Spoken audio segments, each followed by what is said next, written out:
Olá, boa tarde. Veja os destaques de hoje do portal da Assembleia. No dia 15 de novembro, o eleitor pode escolher entre votar em branco ou anular o voto. E você sabe a diferença entre essas opções? No período que antecede o Dia de Finados, o mais popular cemitério da capital registra número reduzido de visitantes. O encerramento do Festival Guarnicê de Cinema, que aconteceu de forma virtual e onde o cinema nordestino foi o grande destaque da noite.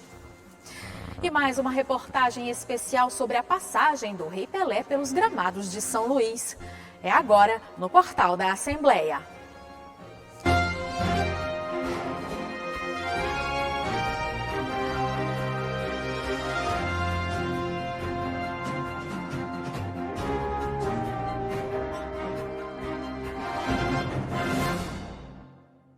Em anos anteriores, no período que antecede o Dia de Finados, os cemitérios de São Luís estavam se preparando para receber visitantes para homenagear seus entes queridos.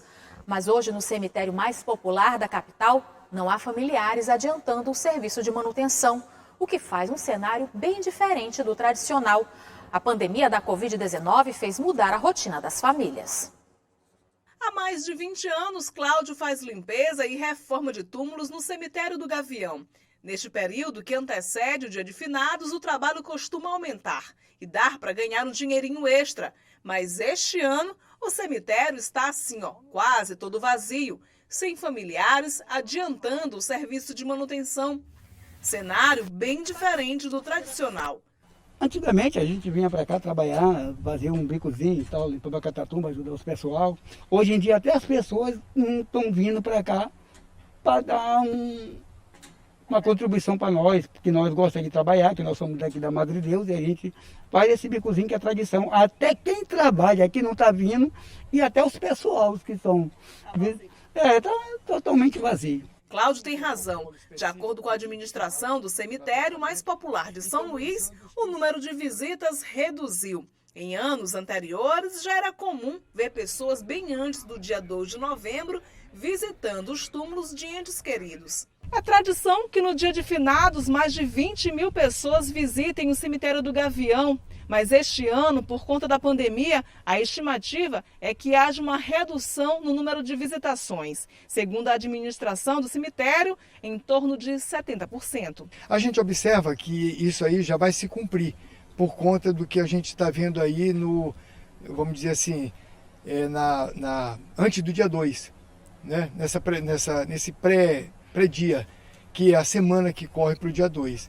Que anteriormente já era uma semana bastante tumultuada não, mas de uma visitação grande, e no dia 2 era uma coisa quase impossível. Mas a gente observa que agora vai dar uma aliviada assim, acima de 50%. No Dia de Finados, o cemitério do Gavião vai estar de portas abertas, mas a administração pede que as pessoas respeitem os protocolos de prevenção do novo coronavírus, usando máscara, álcool em gel e evitando aglomerações.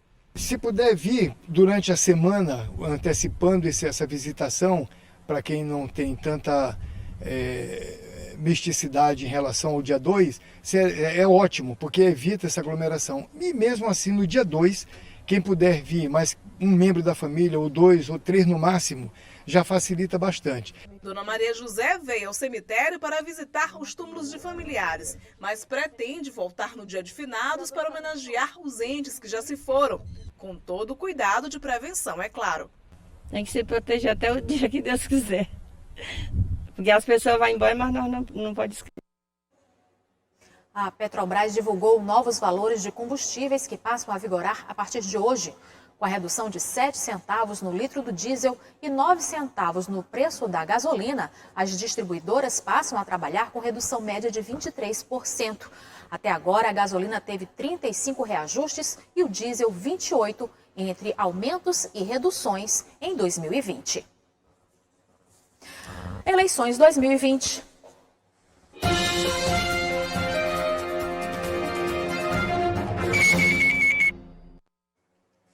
No dia 15 de novembro, os brasileiros alfabetizados de 18 a 70 anos são obrigados a votar. Além de escolher os candidatos a prefeito e vereador, o eleitor também pode votar em branco ou anular o seu voto. Mas você sabe a diferença entre o voto branco e o nulo? O Tribunal Regional Eleitoral esclarece as principais diferenças entre essas opções de voto. Em uma eleição no Brasil, de acordo com a Constituição e a lei das eleições, vale o princípio da maioria absoluta de votos válidos, que são os dados a candidatos ou a legendas. E nesta soma, entre os famosos votos brancos e votos nulos. Mas você sabe o que estas duas opções significam em uma eleição? Nós fomos às ruas conferir. Na eleição, você sabe o que significa o voto branco e o voto nulo? Não sei. O voto nulo é aquele que você não optou por ninguém, né? E o branco é aquele que você votou em branco, também não tem a preferência, né? E você, sabe a diferença entre voto em branco e voto nulo? Para esclarecer sobre isso, nós conversamos com o diretor-geral do TRE Maranhão. O eleitor pode votar branco, pode votar em nulo, é uma manifestação de vontade dele próprio, do eleitor. O que é preciso ficar bem claro é que votando em branco ou anulando seu voto não vai interferir no resultado da eleição, que são exatamente os votos válidos de cada candidato. Para muitas pessoas, o assunto ainda traz algumas dúvidas, como o voto branco vai para a legenda? E se em uma eleição tivermos muitos votos nulos, a eleição pode ser nula? São muitas informações que circulam que podem confundir o eleitor. Mais uma vez, o diretor do TRE traz explicações. Existe realmente um mito de que voto branco ou voto nulo vai interferir no resultado da eleição. Não é verdade, é um mito realmente. Seja o eleitor querendo votar de forma em branco ou votar nulo, não vai ter qualquer tipo de interferência no resultado das eleições, nos votos válidos que são provenientes do resultado e do pleito eleitoral. Depois de tudo esclarecido, uma dúvida que o eleitor não pode ter é sobre o dia da votação. Não esqueça que, este ano, a eleição será no dia 15 de novembro. Em caso de segundo turno, a votação será no dia 29 de novembro.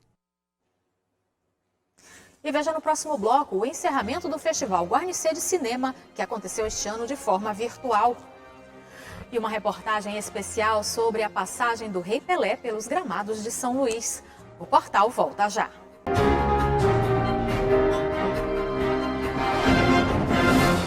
A noite de premiação do Festival Guarnicê de Cinema entregou 51 troféus aos destaques desta 43ª edição. Este ano o festival aconteceu de forma virtual e o cinema nordestino foi o grande destaque da solenidade de encerramento de um dos principais festivais de cinema do país. Pela primeira vez, a cerimônia de encerramento do maior festival de cinema do estado foi feita de forma remota. A transmissão realizada dos estúdios da TV UFMA contou com uma plateia virtual que acompanhou o anúncio dos vencedores dessa edição do Guarnicê. O maior premiado da noite foi o curta 3 vezes melhor, do diretor Andreoli Araújo, que ganhou 5 premiações, incluindo o troféu da Associação Brasileira de Documentaristas como melhor curta-metragem e o prêmio Mauro Bezerra, oferecido pela Assembleia Legislativa do Estado ao melhor curta-metragem maranhense. Gostaria de agradecer primeiramente a Deus. Toda a honra, toda a glória seja dada a Ele nesse momento. Queria também agradecer a toda a minha equipe que sonhou comigo e tornou esse sonho possível. Agradecer ao Andreoli Romildo, a Emílio Priscila, agradecer ao Glaucio Alves, ao Daniel Scatena, e não poderia deixar de também falar sobre a Elaine Patrícia, que a sua história de vida é muito linda e muito emocionante. Aqueles que não assistiram, gostariam muito que pudessem conferir essa história de superação e de autoconhecimento. Muito obrigado a todos, obrigado ao Festival Guarnicê, que apesar desse momento que estamos passando muito difícil, mas vocês não deixaram de realizar o Festival Guarnicê. Já o prêmio Erasmo Dias, de melhor filme maranhense, também oferecido pela Assembleia Legislativa, foi para Querida, de Giovanni Camargo, que também levou o troféu na categoria Júri Popular. No total, 51 troféus foram entregues na edição do Festival Guarnicê deste ano, o quarto mais antigo do país, que mais uma vez mostrou a força do audiovisual no estado. Superação, criatividade, talento, gerenciamento e trabalho coletivo. Nós aprendemos muito com esse Guarnicê. Entendemos que a gente supera quando tem talento, quando todos trabalham juntos. O Guarnicê foi para o Brasil e foi para o mundo. Nunca tivemos tantos participantes quanto agora. O grande legado é saber que a gente pode se superar sempre. A Secretaria de Estado da Saúde retomou os testes rápidos de Covid-19 para idosos, gestantes e pessoas com deficiência. As testagens estão disponíveis em sistema drive-thru, instalado no estacionamento do Parque do Rangedor. A expectativa é de atendimento de 600 pessoas por dia, de segunda a sexta, das 8 da manhã às 6 da tarde, até o dia 13 de novembro.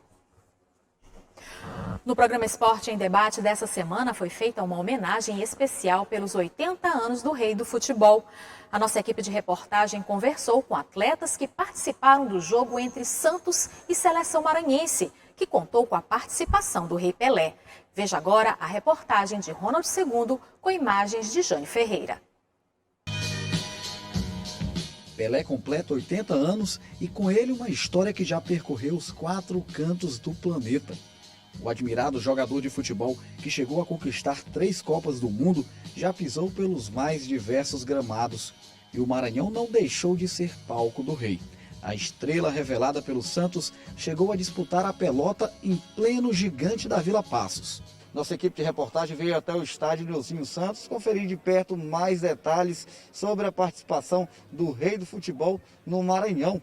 Foram 2 delas. A primeira, em 1957, quando o Pelé defendeu o Santos contra a equipe do Sampaio Corrêa. A segunda, em 1967, quando o Rei do Futebol defendeu o Peixe contra a Seleção Maranhense. Chamamos 2 testemunhas para nos ajudar a contar um pouco dessa história.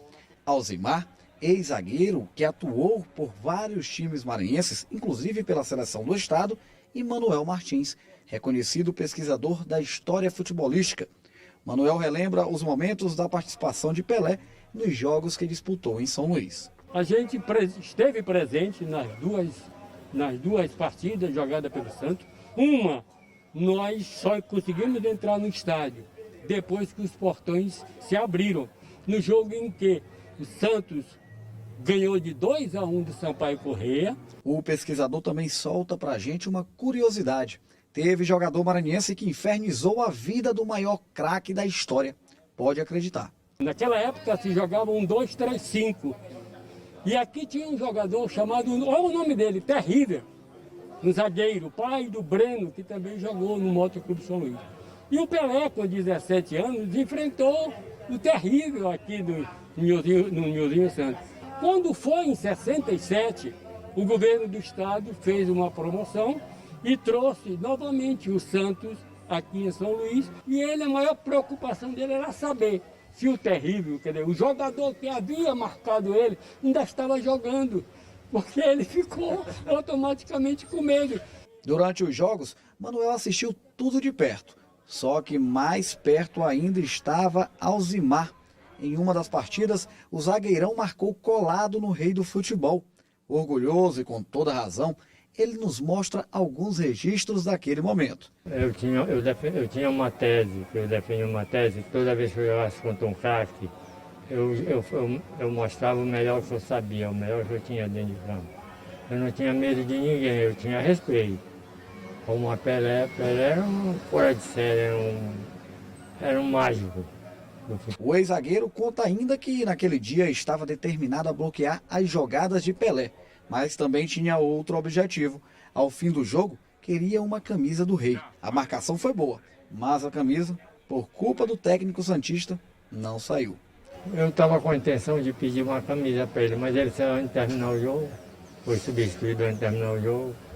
Eu estava com essa intenção, mas de resto foi normal. Nessa reportagem tem mais testemunha da vinda de Pelé ao Maranhão.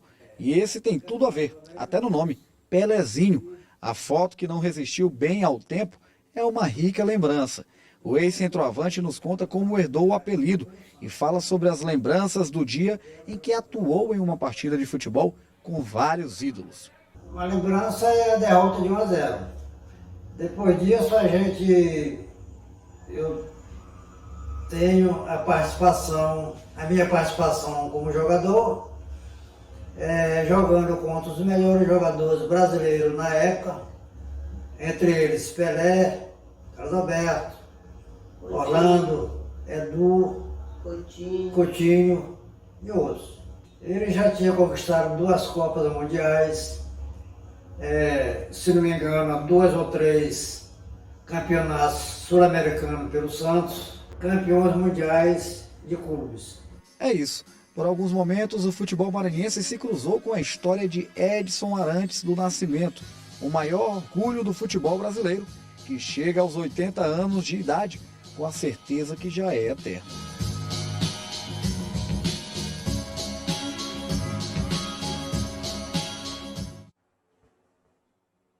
O portal da Assembleia fica por aqui. Para rever as reportagens de hoje, acesse o site al.ma.leg.br/tv. Boa tarde para você, até amanhã.